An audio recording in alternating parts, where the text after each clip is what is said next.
وكل بدعة ضلالة وكل ضلالة في النار. رب اشرح لي صدري ويسر لي أمري واحلل عقدة من لساني يفقهوا قولي.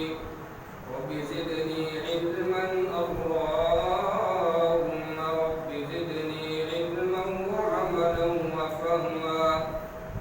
سبحانك لا علم لنا إلا ما علمتنا إنك أنت العليم الحكيم.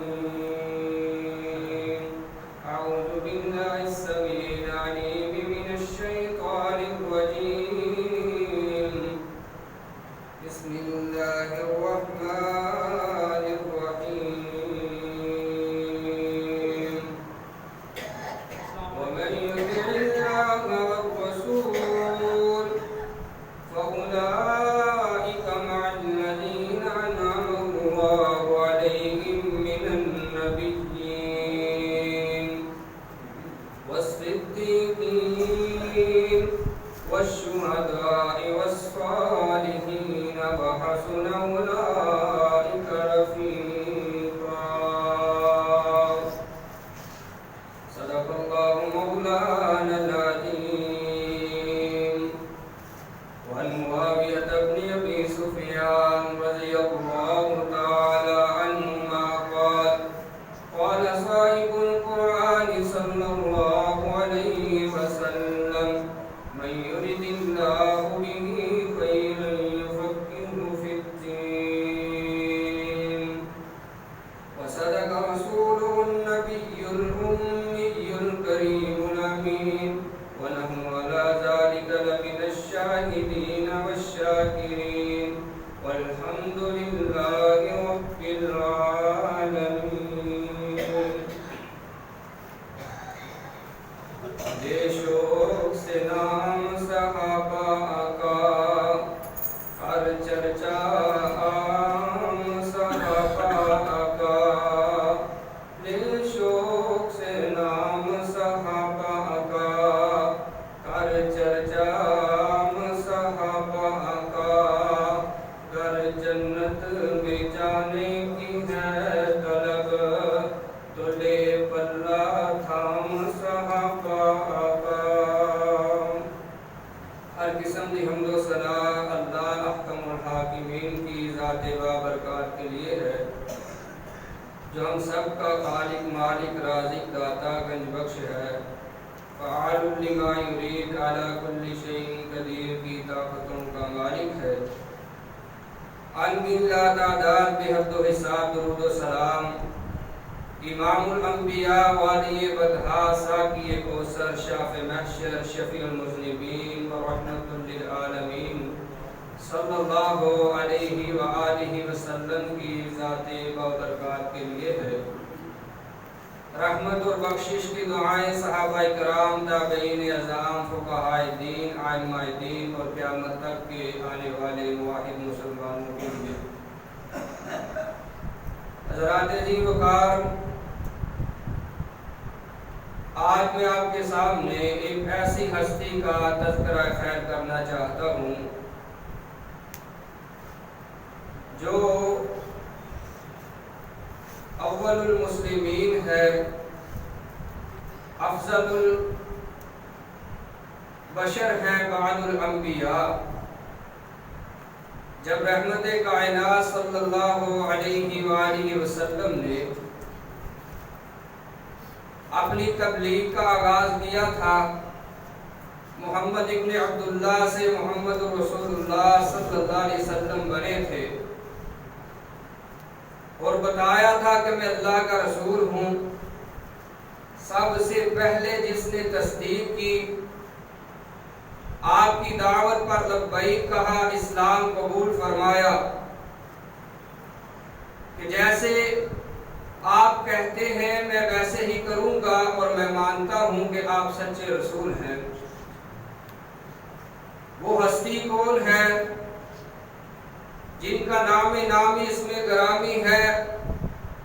حضرت ابو بکر صدیق رضی اللہ تعالی عنہ. عزیز دوستو بھائیو،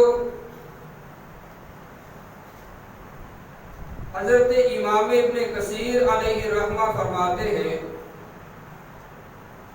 اول الخطیب هذه الامہ ابو بکر صدیق، اس امت کا جو سب سے پہلا خطیب ہے، سب سے پہلا مبلغ ہے، جس نے خانہ کعبہ میں خطبہ دیا، سر عام تبلیغ کی، وہ ابو بکر صدیق ہے، اور سب سے پہلے جس نے مار کھائی وہ بھی ابو بکر صدیق ہے رضی اللہ تعالی عنہ۔ نبی کائنات صلی اللہ علیہ وسلم میں ایک دن جو ہے حرم کعبہ کے اندر لوگوں کو اسلام کی تبلیغ کر رہے ہیں، لوگوں نے پکڑ کے مارنا شروع کر دیا۔ اب سیدنا صدیق اکبر کو کسی نے بتلایا کہ تیرے نبی کے گلے کے اندر کسی نے کپڑا ڈالا ہوا ہے اور اس کو مروڑی جا رہا ہے۔ صدیق اکبر گھر سے آتے ہیں، بھاگے بھاگے آئے ہیں، اس بے ایمان کو پکڑ کر کے پیچھے پھینکا اور ساتھ کہتے ہیں اتقتلون رجلا ان یقول ربی اللہ، لوگو تم ایک ایسی شخص کو مارتے ہو، ایسی ذات کو مارتے ہو جو تمہارا مجرم ہے، اس کا کوئی جرم یہ تو نہیں کہ اس نے تمہاری کوئی چوری کی ہے، یہ بھی جرم نہیں کہ اس نے تمہارا قرضہ دینا ہے، اس کا یہ بھی جرم نہیں کہ اس نے تمہاری کسی ماں بہن بیٹی کو چھیڑا ہو، نہ تو اس نے کوئی ڈکیتی کی ہے۔ اس کا جرم کیا ہے کہ وہ کہتا ہے میرا رب صرف اور صرف اللہ ہے، میرا رب اللہ ہے۔ اس کا جرم کیا ہے کہ میرا رب، بولیے کون ہے؟ اللہ ہے۔ لیکن جو مشرک ہوا کرتا ہے، قرآن کہتا ہے میرے محبوب صلی اللہ علیہ وسلم وَإِذَا ذُكِرَ اللَّهُ وَاشْوَحْدَهُ اشْمَأَزَّتْ وَإِذَا ذَكَرْتَ رَبَّكَ بِالْقُرْآنِ وَحْدَهُ وَاللَّهُ عَلَىٰ أَدْبَارِهِمْ نُفُورًا۔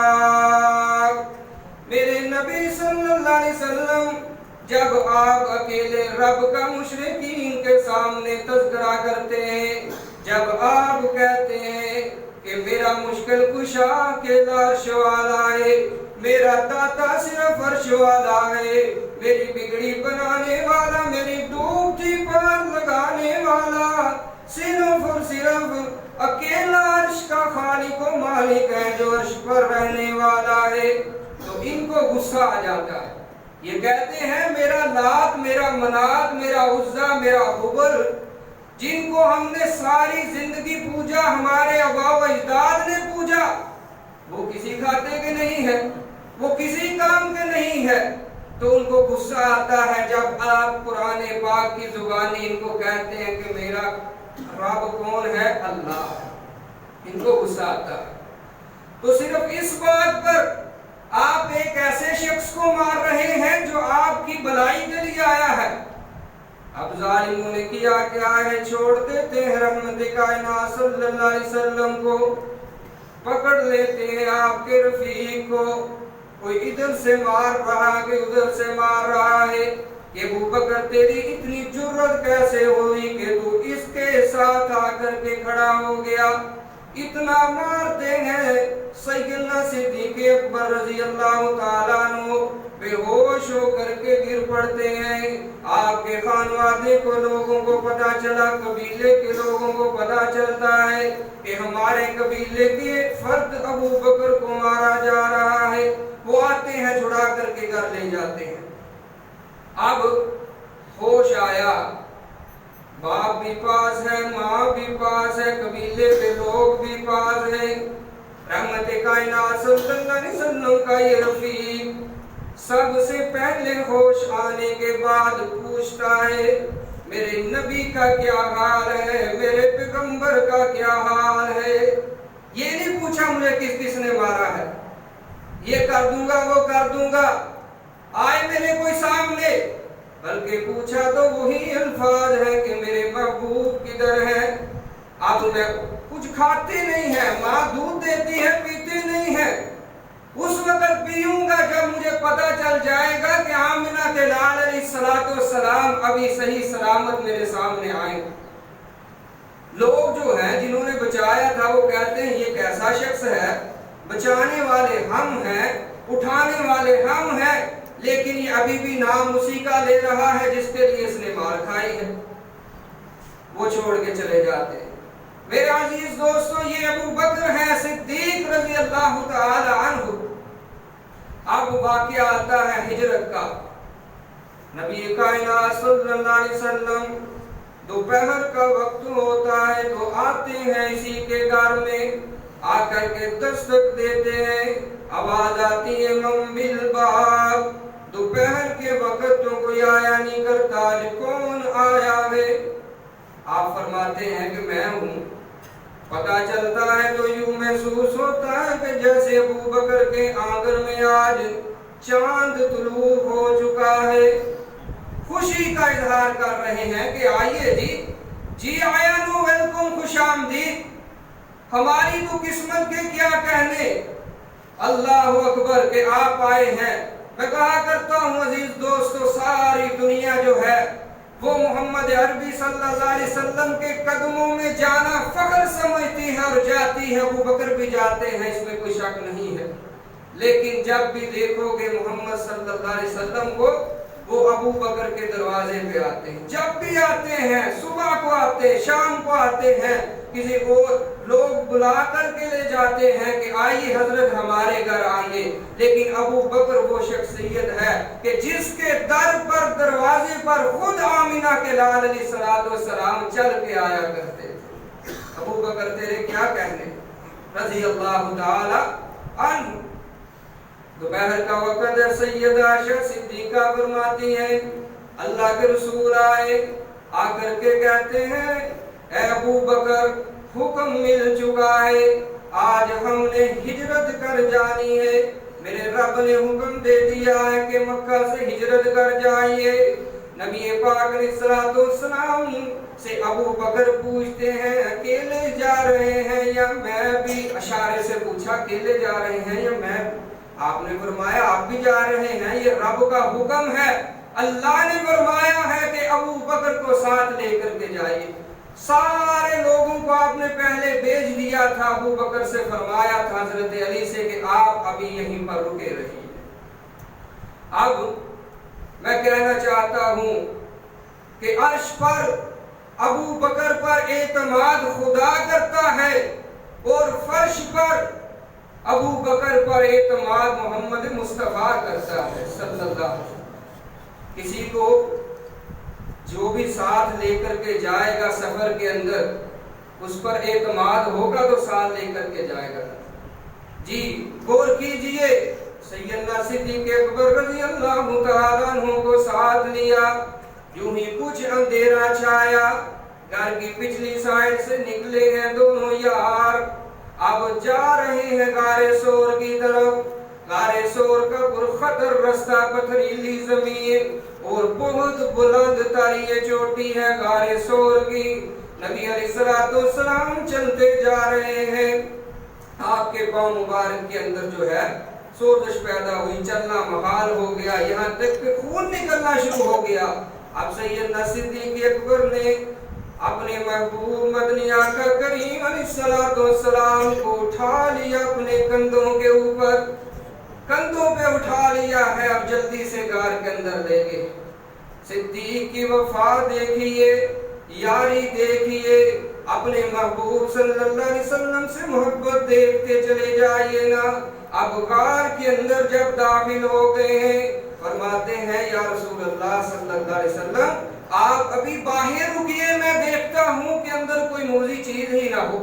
آپ اندر داخل ہوتے ہیں اور ساری غار کا صفایا کرتے ہیں، چند سوراخ ہیں، اپنی چادر پھاڑ کر کے ایک ایک سوراخ کے اوپر رکھتے جا رہے ہیں۔ چادر ختم ہو گئی، پھر بھی دو سوراخ ابھی باقی ہیں، دونوں کے اوپر جو ہے ایک ایک پاؤں رکھ لیا اور فرمایا اب اللہ کے رسول آئیے اندر۔ سبحان اللہ۔ نبی علیہ السلام اندر آتے ہیں، ابو بکر کی گود کے اندر لیٹ جاتے ہیں، سر رکھ کر کے اور سو جاتے ہیں۔ اتنے میں کالا ناگ ڈس لیتا ہے، موذی چیز جو ہے وہ ڈس لیتی ہے۔ ابو بکر کا نبی کے ساتھ چلنا اس وقت کے لوگوں کو، جانوروں کو، کالے ناگوں کو اس وقت بھی جو ہے وہ یہ اچھا نہیں لگتا تھا کہ ابو بکر ساتھ چلے نبی کے، اور یہ رواج ابھی بھی جاری ہے، چلتا جا رہا ہے اور چلتا رہے گا قیامت تک۔ محبت کرنے والے بھی آئیں گے ابو بکر سے، اور نفرت کا اظہار کرنے والے نفرت کرتے رہیں گے، لیکن ابو بکر کی نہ شان میں فرق آنے والا ہے، نہ مقام میں فرق آنے والا ہے، نہ رسول اللہ کی یاری میں فرق آنے والا ہے۔ وہ تو آج بھی یار غار تھے، اب یار مزار بھی ہے۔ ایک یہاں پر ٹھہر کر کے حدیث سنتے جائیے۔ نبی علیہ السلام فرماتے ہیں، اول من ينشق الى یوم القیامہ، او کما قال، کہ قیامت کا دن ہوگا، سب سے پہلے میری قبر شق ہوگی، میں اٹھایا جاؤں گا، میرے ساتھ میرے بعد جو ہے ابو بکر کو اٹھایا جائے گا رضی اللہ تعالیٰ عنہ۔ اور ایک جگہ میں نے پڑھا ہے، قیامت کا دن ہوگا، اللہ پوچھیں گے محمد صلی اللہ علیہ وسلم، میرے پیارے نبی محبوب بتلائیے کیا لے کر کے آئے ہیں؟ ابو بکر کو میرے محبوب پیش کریں گے، اللہ میں ابو بکر کو لے کے آیا ہوں۔ رسول اللہ صلی اللہ علیہ وسلم فرماتے ہیں، اللہ کا ابو بکر کو دیکھ کر کے آدھا غصہ ہی ختم ہو جائے گا۔ ایسی پیاری شخصیت ہے ابو بکر صدیق رضی اللہ تعالیٰ عنہ۔ اب ناگ نے ڈس لیا ہے، ڈنگ مارا ہے، درد شدید ہے، لیکن اٹھاتے نہیں ہیں، حرکت نہیں کرتے کہ کہیں رحمت کائنات صلی اللہ علیہ وسلم کی نیند کے اندر خلل نہ آ جائے، آپ جاگ نہ جائیں، بیدار نہ ہو جائیں۔ اتنا احساس کرنے والا جو ہوتا ہے اس کو ابو بکر کہتے ہیں رضی اللہ تعالی۔ اب ہوا یوں ہے میرے عزیز دوستو، درد کا شدت بڑھتا جا رہا ہے، آنسو بے ساختہ نکلے ہیں آنکھ سے، اٹھایا نہیں ہے۔ آپ کی گود کے اندر رسول اللہ صلی اللہ علیہ وسلم کا سر مبارک ہے، اٹھاتے نہیں ہے، بے ساختہ آنسو آپ کے چہرہ پر انوار پر گرتا ہے۔ رسول اللہ جاگتے ہیں، پوچھتے ہیں ابو بکر کیا ہوا تیرے ساتھ؟ فرماتے اللہ کے رسول کچھ نہیں ہوا، بس کسی چیز نے ڈس لیا ہے، فطرت ہے ابو بکر کو ڈسنے کی، کچھ چیزوں کی اس نے ڈس لیا ہے۔ رسول اللہ صلی اللہ علیہ وسلم نے اپنا لاب دہن لگایا، فوری وہ درد جو ہے وہ رفو چکر ہو گئی اور ختم ہو گئی۔ یہ ابو بکر ہے رضی اللہ تعالی عنہ۔ ایک دن ابو بکر پوچھتے ہیں اللہ کے رسول صلی اللہ علیہ وسلم، جنت کے 8 دروازے ہیں، آپ فرماتے ہیں روزے دار کو اس سے گزارا جائے گا، نمازی کو اس کے دروازے سے، فلاں کو اس کے دروازے سے۔ کیا کوئی ایسا بھی ہے کہ جس کو جنت کے 8 دروازوں سے گزارا جائے گا؟ رسول اللہ فرماتے ابو بکر مجھے امید ہے کہ وہ تو ہے۔ یہ ابو بکر ہے۔ ایک دفعہ سیدنا عمر ابن العاص رضی اللہ تعالیٰ عنہ فرماتے اللہ کے رسول علیہ السلام سے کہ اللہ کے رسول آپ کو سب سے زیادہ کس سے محبت ہے؟ آپ فرماتے ہیں مجھے عائشہ سے محبت ہے، صدیق کی بیٹی سے۔ فرمایا نہیں اللہ کے رسول مردوں سے، ان کا خیال تھا شاید میرا نام لے، اس لیے فرمایا اللہ کے رسول مردوں سے آپ کو سب سے زیادہ کون پسند ہے؟ فرمایا مجھے ابو بکر پسند ہے۔ فرمایا پھر فرمایا مجھے عمر پسند ہے۔ ابو بکر اور عمر جو ہیں یہ رسول اللہ صلی اللہ علیہ وسلم کو پسند تھے۔ اللہ فرماتے ہیں ہم اس کا انجام اسی سے کرتے ہیں جو جس سے چاہتا ہے۔ ابو بکر کو نبی نے دنیا میں پسند کیا ہے، عمر کو دنیا میں پسند کیا ہے۔ آج بھی تینوں یار اپنے روزہ کے اندر اکٹھے سوئے ہوئے اور قیامت تک سوتے رہیں گے۔ میرے عزیز دوستو بھائیو، یہی غار ہے۔ آپ نے دیکھا سیدنا صدیق اکبر رضی اللہ تعالیٰ عنہ نے کہ ایک دشمن جو ہے بالکل ہمارے سر پر ہے، اگر اپنے پاؤں کے نشان کو بھی دیکھے گا تو ہمیں پا لے گا۔ آپ نے فرمایا اللہ کے رسول یہ تو دشمن قریب ہے۔